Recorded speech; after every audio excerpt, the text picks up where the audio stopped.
There is a specific kind of loneliness that comes from being right, when the rest of the world thinks you are insane. Look at this face. This isn't the face of a man who hates his neighbors. It is the face of a man who is trying to save them, even if they don't know it yet. It started here, not with a shovel, but with silence.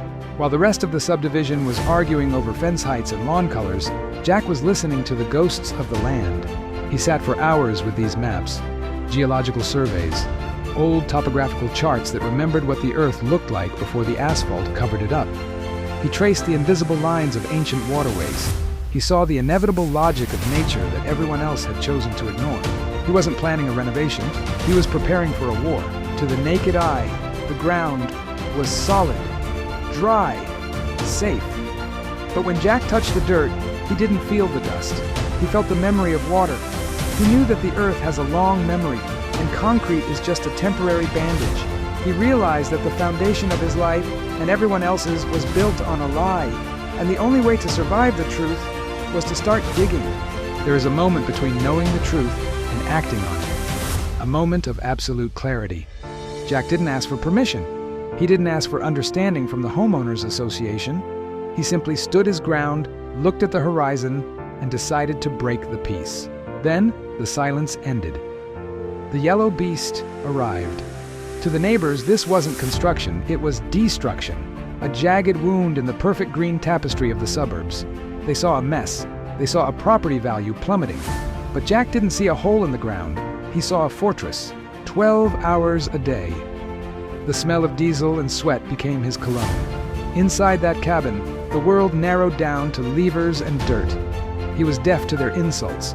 He was blind to their judgment. He wasn't just moving soil, he was carving out his own survival. And then, the madness truly began. He didn't just dig down, he pushed up. Steel pistons, hydraulic pressure, massive jacks designed to lift the entire weight of a life. He severed the house from the earth, turning a stationary home into an ark, waiting for the rain. Beauty is subjective, but in the suburbs, conformity is the only law. Jack's house stopped being a home and became a scar on the landscape. A brown, dusty island floating in a sea of green perfection. To the outside world, it wasn't engineering, it was an eyesore. A monument to one man's stubborn refusal to be normal. And, of course, the audience arrived. The white picket fence became the front row seats for the neighborhood comedy. They pointed, they laughed. The laughter wasn't just noise, it was a weapon. Look at him, they'd say, building a castle for a king who lost his mind. They felt safe on their flat lawns, mocking the man who was sweating in the dirt. Arrogance is always loudest right before the fall. But stones break bones, and words break the spirit. Jack heard them, every joke, every whisper. At sunset, the fatigue would set in, not just in his muscles, but in his soul.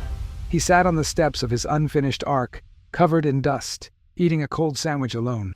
He looked at the perfect houses across the street and felt the heavy, crushing weight of doubt. Was he a visionary? Or was he just a lonely fool digging his own grave? The trench offered no comfort. It was dry, barren, a deep, ugly gash in the earth that held nothing but tumbleweeds and heat. The sky was blue, the sun was shining. There was no rain, no storm, just the silent, dusty evidence that maybe, just maybe, the neighbors were right. Nature has a way of screaming before it strikes. But sometimes the scream is silent. The heat wasn't just weather, it was a warning. Day after day, the earth baked under a relentless sun. The ground turned into concrete. The air shimmered with a violence that was invisible to the naked eye. And yet, humanity is stubborn. Denial is a comfortable place to live. Just yards away from Jack's trench, the neighbors threw a party. They grilled meat, they drank lemonade, they celebrated the eternal summer, blissfully unaware that they were standing on the edge of a precipice. They looked at the sun and saw a nice day. Jack looked at the sun and saw a fuse burning down. Then, the lie fell apart. It didn't start with rain. It started with the wind, a hot, dry gust that whipped down the street, tearing the illusion of safety to shreds. The trees groaned. The dust of the dry months rose up like ghosts. The blue sky began to bruise, turning a sick, angry purple. And then, the sky simply collapsed. These weren't clouds. They were mountains of darkness, heavy with judgment. They rolled over the suburbs, swallowing the light, swallowing the laughter of the barbecue. The air pressure dropped so fast you could feel it in your teeth. The wait was over. The reckoning had arrived. The first drop didn't whisper. It struck like a bullet. The earth, hard as stone, couldn't drink fast enough. In seconds, the thirsty cracks disappeared under a violent sheet of mud. The drought was over, but the nightmare had just begun. And then, Jack's folly woke up. The trench, that ugly, dusty scar, began to breathe. It caught the rushing river that was drowning the street and channeled it. The water roared around the house, swirling violently, but it never touched the foundation. The madness was revealed as engineering. Night fell, and the world went black. The power grid failed. The neighborhood was a dark ocean of freezing water. But on the hill, a light burned. The generator hummed. Jack's house stood alone in the darkness. It wasn't just a home anymore. It was a lighthouse. Morning brought the silence. The sun rose over a ruined world. Mud covered the manicured lawns. Cars were gone. But there it stood. The island. Pristine. Dry. Unscathed. Gravity, it turns out, is the only judge that matters. And Jack had passed the trial. But the story doesn't end with, "I told you so." It ends with a hand. They came to him. The mockers, the critics, shivering, covered in filth. Jack didn't build a wall to keep them out. He built a fortress strong enough to let them in. He stepped off his dry island into the mud to pull them up.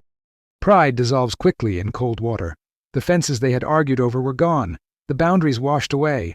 All that was left was a group of people, humbled by nature, looking for warmth. Inside the fire was warm. The coffee was hot. The house that they had laughed at became their only sanctuary. They sat on Jack's sofas, wrapped in blankets, safe from the chaos outside. In the end, Jack didn't just build a house to survive the storm. He built it to save the very people who said it couldn't be done.